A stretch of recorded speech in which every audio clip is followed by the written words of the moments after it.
Welcome students. One more problem on leverages in this session, which includes preferential dividend also. Look at the question. The VP Limited gives you the following data. Selling price per unit is 50 rupees. Fixed cost 3 lakhs. Fixed financial cost. You should not get confused. Sir, iದೇನು sir fixed cost ಎರಡು ಕೊಟ್ಟಿದ್ದಾರೆ? No, this is fixed operating cost, normal fixed cost ಅಂತ ಕರಿತೀವಲ್ಲ ಅದು. ಈ fixed financial cost ಬಂದು interest. Always financial cost ಅಂತ ಏನಾದ್ರು ಕೊಟ್ಟರೆ that is interest. Interest on debentures or interest on loans ಅಂತ ಕನ್ಸಿಡರ್ ಮಾಡಬೇಕು.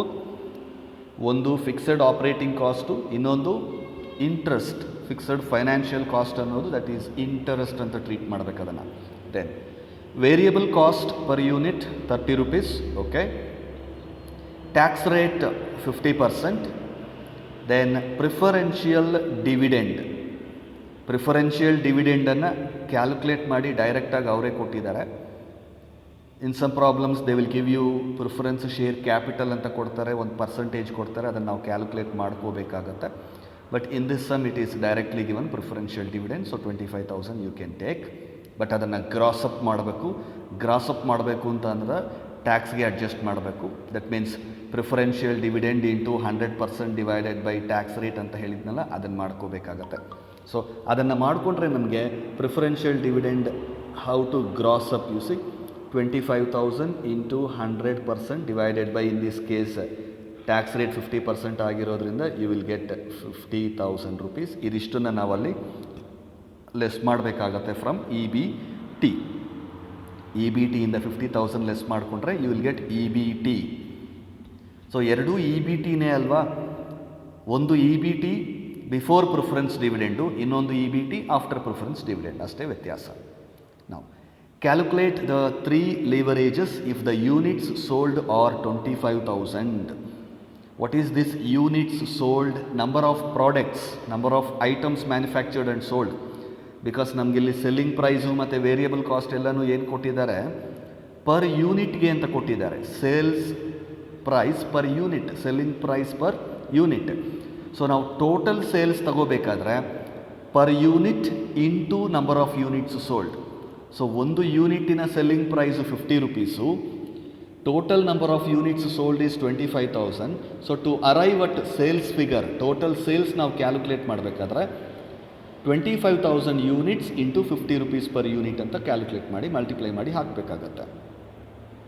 Then in the case of variable cost also you are going to do the same thing. 30 rupees per unit ಕೊಟ್ಟಿದ್ದಾರೆ. So you have to do the calculation yourself. 25,000 into 30 rupees ಮಾಡಿದ್ರೆ total variable cost ಬರುತ್ತೆ. So ಅವೆರಡನ್ನು ಮಾಡಿಕೊಂಡು next the income statement is as usual. We shawl proceed to the calculation of income statement here. Begin from sales. See 50 rupees into 25,000 units, that comes to 12,50,000 rupees. Sales calculation ಅರ್ಥ ಆಯ್ತಲ್ಲ. 25,000 units, number of units sold is 25,000.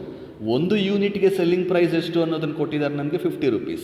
Therefore 50 into 25,000, 12,50,000 rupees ನಮಗೆ ಬಂತು. Less variable cost, ಅದನ್ನು ಕೂಡ total variable cost ಮಾಡ್ಕೋಬೇಕು. 30 rupees per unit, again 25,000 units.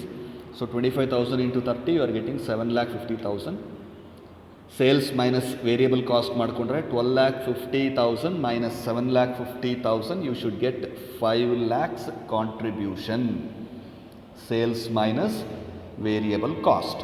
Then go for fixed cost. Fixed cost ಡೈರೆಕ್ಟಾಗಿ ಕ್ವಶನಲ್ಲೇ mention ಮಾಡಿದ್ದಾರೆ ನೋಡಿ. 3 lakhs ಅನ್ನೋದು ಕೊಟ್ಟಿದ್ದಾರಲ್ವ. Yes, that 3 lakhs you take fixed cost. So 5 lakhs minus 3 lakhs you should get E B I T R operating profit 2 lakhs. E B I T ಬಂದ್ಬಿಡ್ತು. Next step ಇಂಟ್ರೆಸ್ಟನ್ನು subtract ಮಾಡಬೇಕು. Fixed financial cost, ನಾನು ಆಗಲೇ ಹೇಳಿದ ಹಾಗೆ fixed financial cost is nothing but interest. ಬ್ರ್ಯಾಕೆಟಲ್ಲಿ mention ಮಾಡಿದ್ದೀನಿ ನೋಡಿ. Fixed financial cost is nothing but interest.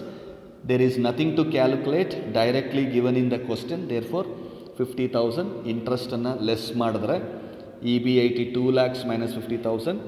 EBT before preferential dividend, that is 1,50,000. Earnings before tax before preferential dividend. ಈಗ ಅದನ್ನು ನಾವು ಪ್ರಿಫರೆನ್ಷಿಯಲ್ ಡಿವಿಡೆಂಡ್ ಲೆಸ್ ಮಾಡಬೇಕಾಗತ್ತೆ grossed up preferential dividend.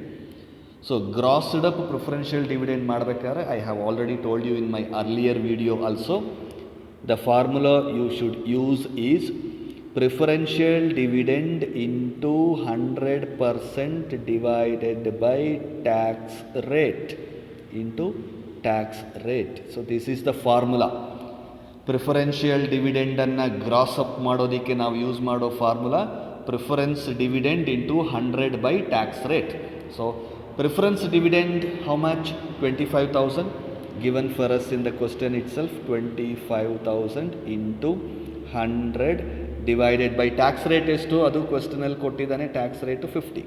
Therefore 25,000 into 100 by 50 ಮಾಡಿಕೊಂಡ್ರೆ you should get 50,000. So ಆ 50,000ಅನ್ನು subtract ಮಾಡಿ 1,50,000 minus 50 you will get EBT 1 lakhs. This is the EBT. ನೀವು financial leverage ಮಾಡೋದಕ್ಕೆ use ಮಾಡೋವಂತಹ EBT ಯಾವುದಪ್ಪ ಅಂದರೆ ಇದಲ್ಲ. ಯಾಕೆ? ಅದರಲ್ಲಿ ಪ್ರಿಫರೆನ್ಸ್ ಡಿವಿಡೆಂಡ್ ಇನ್ನೂ ಲೆಸ್ ಮಾಡಿಲ್ಲ. ಸಪೋಸ್ ಪ್ರಿಫರೆನ್ಸ್ ಡಿವಿಡೆಂಡೇ ಇಲ್ಲ ಕ್ವಶನಲ್ಲಿ ಅಂತಂದರೆ ನೀವು ಇದನ್ನೇ ಯೂಸ್ ಮಾಡ್ಕೋಬೋದು. ಬಟ್ ಪ್ರಿಫರೆನ್ಸ್ ಡಿವಿಡೆಂಡ್ ಇದ್ದಾಗ ಮಾತ್ರ ನೀವು ಫೈನಾನ್ಷಿಯಲ್ ಲಿವರೇಜ್ಗೆ ತಗೋಬೇಕಾಗಿರೋದು ಯಾವುದಪ್ಪ EBT ಅಂದರೆ ಇದು. ಕ್ಲಿಯರ್? ಸೊ ಇನ್ಕಮ್ ಸ್ಟೇಟ್ಮೆಂಟಲ್ಲಿ ಏನು ತೊಂದರೆ ಇಲ್ಲ ಅಲ್ಲ. ಸೇಲ್ಸು 25,000 ಯೂನಿಟ್ಸು ಅಂತ ಕ್ವಶನಲ್ಲಿ ಕೊಟ್ಟಿದ್ದಾರೆ. 50 rupees ಪರ್ ಯೂನಿಟ್ ಮಲ್ಟಿಪ್ಲೈ ಮಾಡಿ ಹಾಕ್ಕೊಂಡ್ವಿ. Variable cost also number of units 25,000 into 30 that is given. So subtract ಮಾಡ್ಕೊಂಡ್ವಿ. ಕಾಂಟ್ರಿಬ್ಯೂಷನ್ 5 lakhs ಬಂತು. Less fixed cost given directly in the question 3 lakhs less ಮಾಡಿದ್ರೆ EBIT 2 lakhs. ಆಮೇಲೆ fixed financial ಕಾಸ್ಟನ್ನು less ಮಾಡಿ, ಅಂದರೆ interest less ಮಾಡಿದ್ರೆ EBT before preferential dividend 1,50,000 ಬರುತ್ತೆ. ಅದರಿಂದ ಪ್ರಿಫರೆನ್ಷಿಯಲ್ ಡಿವಿಡೆಂಡನ್ನು ಲೆಸ್ ಮಾಡಬೇಕು. ಪ್ರಿಫರೆನ್ಷಿಯಲ್ ಡಿವಿಡೆಂಡನ್ನು ಕ್ಯಾಲ್ಕುಲೇಟ್ ಮಾಡೋದು ಹೇಗೆ? ಫಾರ್ಮುಲಾ ಕೊಟ್ಟಿದ್ದೀನಿ. Preferential dividend into 100 divided by tax rate ಮಾಡಿಕೊಂಡ್ರೆ ಬರುತ್ತೆ 50,000. So final EBT 1 lakh. With this information you should proceed to calculate the various leverages. Yes, leverages ಮಾಡೋದಕ್ಕೆ ನಮಗೆ ಜಸ್ಟ್ ಫಾರ್ಮುಲಾಸ್ ನೆನಪಿದ್ದರೆ ಸಾಕು. 3 ಫಾರ್ಮುಲಾಸ್. ಆಪರೇಟಿಂಗ್ ಲಿವರೇಜ್ ಏನು formula? Contribution divided by EBIT. So contribution 5 lakhs ಕ್ವಶನಲ್ಲಿ, 2 lakhs EBIT divide ಮಾಡಿಕೊಂಡ್ರೆ 2.5 times is the operating leverage.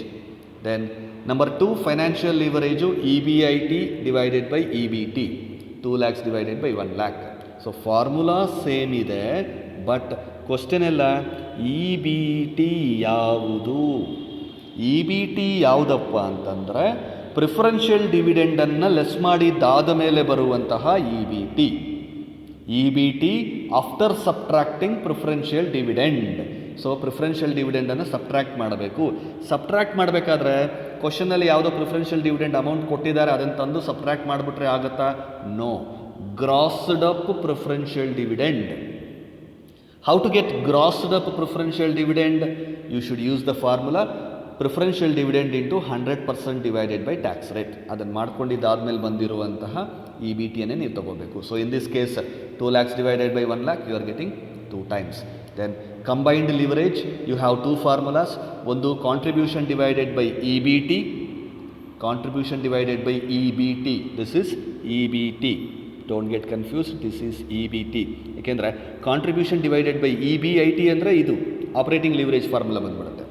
Contribution divided by EBT that is 5 lakhs divided by 1 lakh. And EBT ಇಲ್ಲಿ ಯಾವುದಪ್ಪ ತಗೊಳ್ತೀವಿ ಅಂದರೆ same EBT which we use for financial leverage. So 5 lakh divided by 1 lakh, you are getting 5 times. Or alternatively combined leverage ಮಾಡೋದಕ್ಕೆ ನಿಮ್ಮ ಹತ್ರ ಇನ್ನೊಂದು ಫಾರ್ಮುಲಾನೂ ಇದೆ. ಅದು ಯಾವುದು? Operating leverage into financial leverage. So in this case 2.5 into 2. So 2.5 into 2, 5 times. So ನೀವು ಯಾವ formula ಬಳಸಿದ್ರೂ the answer should be same. Hope you understood this.